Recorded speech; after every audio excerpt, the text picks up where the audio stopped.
Bonjour à tous, c'est Vicman et tout d'abord je tiens à remercier tous ceux qui m'ont fait des incroyablement gentils retours sur ma première vidéo, vous êtes des amours. Mais vous avez lu le titre, l'heure est grave. Je vais essayer en effet de vous expliquer le lexique spécifique au monde du comics américain, particulièrement chez les Big Two, le surnom pour parler de DC et Marvel tellement ces deux géants écrasent les éditeurs concurrents de comics américains. Parce que oui, l'édition de bande dessinée chez les ricains, c'est un système assez rodé et un peu différent du reste du monde. Ces définitions expliqueront également en sous-texte pourquoi le nerd que je suis n'a pas de copine. Haha.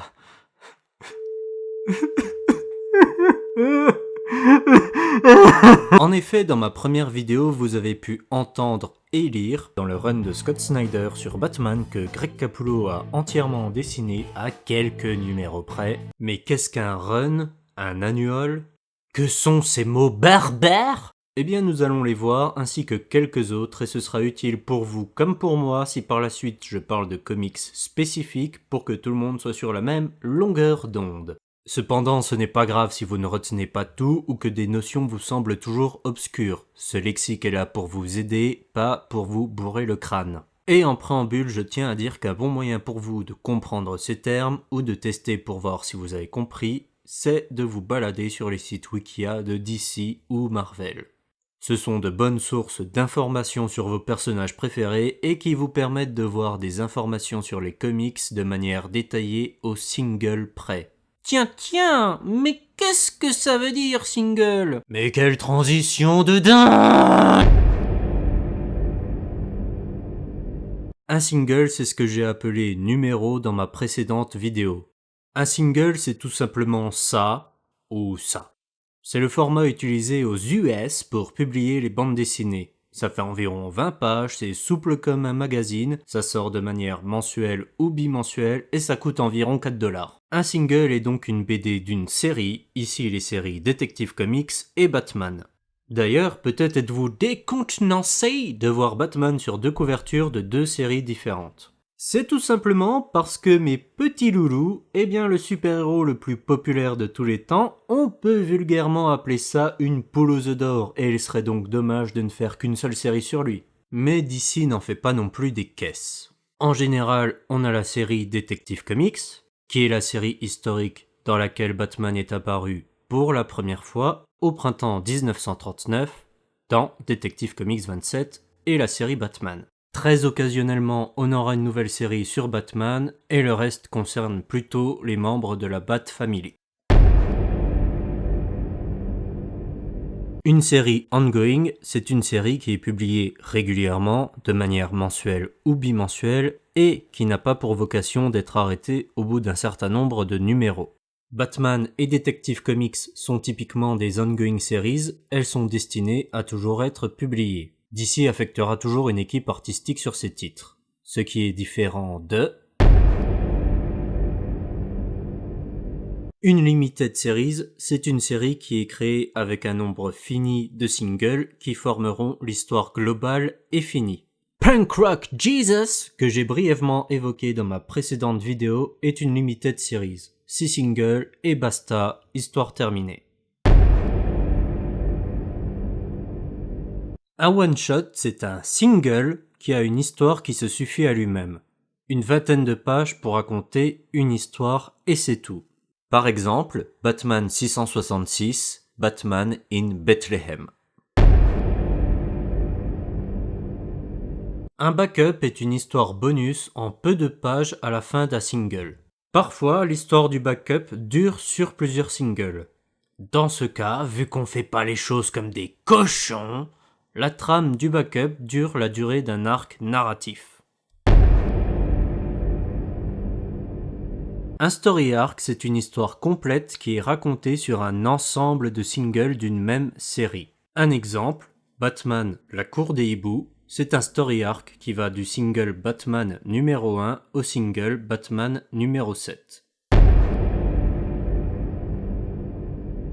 Ça y est, on y vient enfin, qu'est-ce qu'un run ? Un run, c'est quand un auteur reste sur la même série ou le même personnage à travers différentes séries pour lui écrire un ensemble d'arcs narratifs ou de one-shot.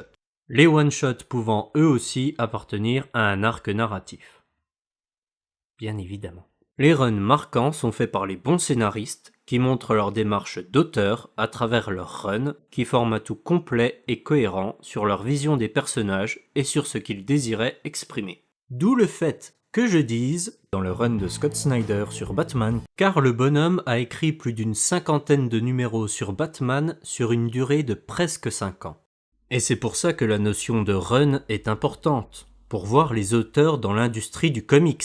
Batman par Grant Morrison ou par Scott Snyder ou actuellement par Tom King, ce n'est pas du tout la même chose. Ça n'a pas la même saveur et ça n'a pas la même démarche artistique.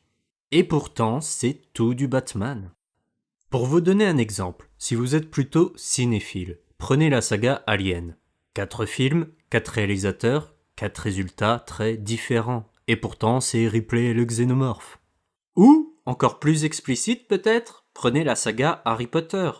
Personnellement, étant petit, la grande différence entre les 2 premiers films et le 3e m'avait fortement marqué, et je ne savais pas comment l'expliquer. C'est seulement plus tard que j'ai compris, en m'intéressant plus au cinéma et en me rendant compte que des réalisateurs différents, même s'ils traitent un même sujet, ça donne des résultats différents. Eh bien c'est la même chose en bande dessinée. C'est d'ailleurs marrant, quand Durandal a parlé de la saga Harry Potter, il l'a abordé en quelque sorte en divisant par run. J'ai d'ailleurs beaucoup aimé sa rétrospective sur Harry Potter et je vous encourage grandement à aller mater ça si ce n'est pas déjà fait. Pour comprendre ce mot, il faut savoir que les singles sortent aux US les mercredis. La plupart des mois de l'année n'ont que 4 mercredis, ce qui permet de dispatcher les séries de l'éditeur au fil du mois afin que les titres les plus vendeurs ne sortent pas le même mercredi et ne se fassent pas concurrence entre eux. Si un mois possède un 5e mercredi, pour ne pas rien sortir du tout en ce jour dédié aux comics, on pourra alors sortir un single spécial de la série, un annual. Le principe, c'est que dans l'année, une série aura un annual maximum, car en général, il n'y a pas tant de 5e mercredi que ça par an, d'où son nom d'annual. Ça va, vous arrivez toujours à suivre ? Non, juste parce que ça peut-être se complexifier un peu là. Oui, le monde du comics, c'est pas forcément amical pour les nouveaux venus. Alors, si vous avez bien suivi, la prochaine image devrait vous mindfuck un petit peu. Non mais sérieusement, il y a 2 détectives comics 27 là, mais qu'est-ce que le fuck ? Non, ce n'est pas une faille spatio-temporelle, c'est tout simplement la définition par l'image de volume. Une série peut avoir plusieurs volumes, c'est-à-dire qu'on garde le même nom de série, mais qu'on change de volume. Ici on a Detective Comics volume 1, 27, et là, Detective Comics volume 2, 27.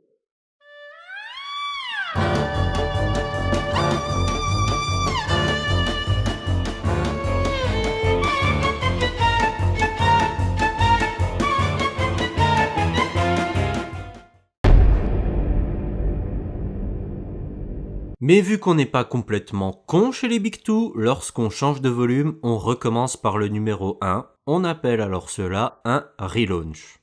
Officiellement, c'est pour indiquer à de nouveaux lecteurs potentiels que la série est actuellement à un point qui permet facilement de suivre les aventures de tel héros. Pas besoin de trop se préoccuper de la continuité, ni d'avoir des connaissances wikipédiesques sur tout ce qu'il s'est passé auparavant. Officieusement, les numéros 1 font toujours plus vendre. Et je sais que je ne prends que DC Comics en exemple depuis le début. La raison est simple, c'est parce que DC c'est infiniment mieux que Marvel, bordel de merde. Voilà, ça c'est dit, il fallait l'acter, voilà. C'est dit, on y revient pas. Et vous pourriez peut-être vous dire, oui, c'est des salauds chez DC Comics, ils manipulent les lecteurs pour se faire de la maille. Non, croyez-moi, non.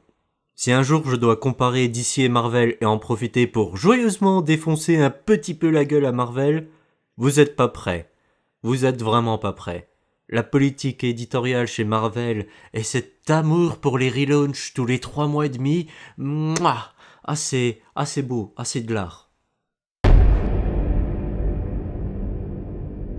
Le reboot est justement une des rares raisons qui poussent DC à faire des relaunchs. Les reboots sont très rares. Il s'agit, comme son nom l'indique, de rebooter l'univers de l'éditeur, c'est-à-dire de se débarrasser des histoires du passé qui, accumulées, créent une longue continuité dans l'univers et qui peut faire peur pour ceux qui veulent se lancer dans les comics. Le but d'un reboot est donc d'attirer de nouveaux lecteurs qui n'ont vulgairement besoin que de savoir que Clark Kent, c'est Superman, et voilà. Ce reboot que j'ai précédemment illustré a eu lieu chez DC Comics en 2011 et il s'appelle les New 52. Et je vais pas parler en détail des New 52 et de la continuité chez DC, sinon là, à coup sûr, plus personne comprendra rien à cette vidéo. On notera cependant que Batman et Green Lantern ont été les plus épargnés par les New 52, leur continuité étant globalement conservée malgré le reboot. Sachez également qu'en 2016, DC a fait un autre relaunch / un peu mais pas vraiment reboot, qui associe les continuités d'avant les New 52 et des New 52, ce qui n'est vraiment pas pour me déplaire personnellement. Et ce relaunch se nomme DC Rebirth, un vrai geste d'amour fait envers les vieux lecteurs de DC. Voilà, désolé pour cette parenthèse, mais je vous rassure, le plus dur du lexique vient clairement d'être fait. Je pense. Vous vous souvenez de la définition d'un story arc ? Eh bien, un crossover, c'est un arc narratif qui s'étend sur diverses séries. Un exemple, Throne of Atlantis par Geoff Johns est un crossover car la trame se suit entre les séries Aquaman et Justice League. Un event, à ne pas confondre avec un crossover, est une limited series qui impacte tout l'univers de l'éditeur. Il s'agit la plupart du temps d'une grande histoire épique qui généralement change le statu quo de pas mal de personnages, voire de l'univers entier de l'éditeur. Ces histoires sont parfois si impactantes que des singles d'ongoing series voient leur trame être mêlée à la trame de l'event pour enrichir celle-ci. Ces singles sont alors nommés des tie-in à l'event. Deux exemples. Final Crisis est un event. Blackest Night est un event aussi, avec beaucoup de tie-in dans l'ongoing Green Lantern Volume 4. Une retcon, c'est quand un auteur modifie plus ou moins légèrement l'histoire d'un personnage ou le déroulement d'un événement passé afin que ça colle mieux avec ce qu'il veut raconter. Un exemple. Dans Final Crisis, on voit Aquaman, mais dans Blackest Night, ça arrangeait Geoff Johns qu'Aquaman soit mort. Donc bim, en fait, t'étais pas là. Bon, pour être honnête, à l'époque, sa situation était chiante et ambiguë, tout le monde le croyait mort. En fait, c'était un autre mec qui était devenu Aquaman parce que pendant ce temps-là, le vrai Aquaman, il était devenu une créature bizarre nommée le Dweller Depth. Puis, il s'est fait buter, et du coup, bref, on s'en bat les couilles, frère. Merci les filles. Et enfin, pour terminer, un graphic novel, c'est juste un nom un peu plus pompeux donné à un comics. Parce que oui, voyez-vous, les comics, c'est pour les enfants, hein. Tu le vois que c'est pour les enfants, hein? Tu le vois? Il s'agit d'une histoire complète, très bien publiée directement à sa sortie, donc pas en format single, car le bébé, en général, fait bien sa centaine de pages. Un bon exemple, c'est Wonder Woman Earth One. Ah merde. Oh putain, faut que j'explique vite fait les terres parallèles et le multiverse, tout ça. Oh putain. Oh merde. Oui, chez DC et Marvel, il existe des terres parallèles afin que des auteurs et artistes s'expriment sur des personnages existants sans être contraints par la continuité. On appelle ça des Elseworlds, promis, c'est pas si compliqué que ça à comprendre. Bref, Wonder Woman Earth One, c'est une revisite par Grant Morrison et Yannick Paquette de Wonder Woman. Steve Trevor est Black, le SM est de la partie, et les Amazones se tapent des grosses putains d'orgies sur leur île.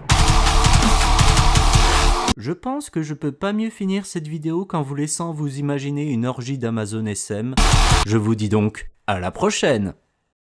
On change pas les bonnes habitudes, petit mot de la fin, merci d'avoir regardé jusque là, si ça vous a plu n'hésitez pas à liker, vous abonner, partager, etc. etc. Si vous avez des questions sur cette vidéo, vous pouvez les poser dans les commentaires. Vous pouvez aussi me suivre sur les réseaux sociaux, lien dans la description. Et enfin, un immense merci à mon bro, à mon Ray, Soma T33, qui a fait la musique que vous entendez en ce moment. Il a aussi fait la musique qui fait, sous un autre pseudo, Slinger. Ces SoundCloud sont dans la description. Soma T33 pour Chile et Swinger pour Headbanger. D'ailleurs, voilà un autre morceau de la musique qui fait dans 3, 2, 1. Écoutez-moi ça si c'est pas mélodieux. Bref, je vous laisse, je dois prendre le train pour aller à un petit festival de pas grand chose sur la bande dessinée. Allez, ciao!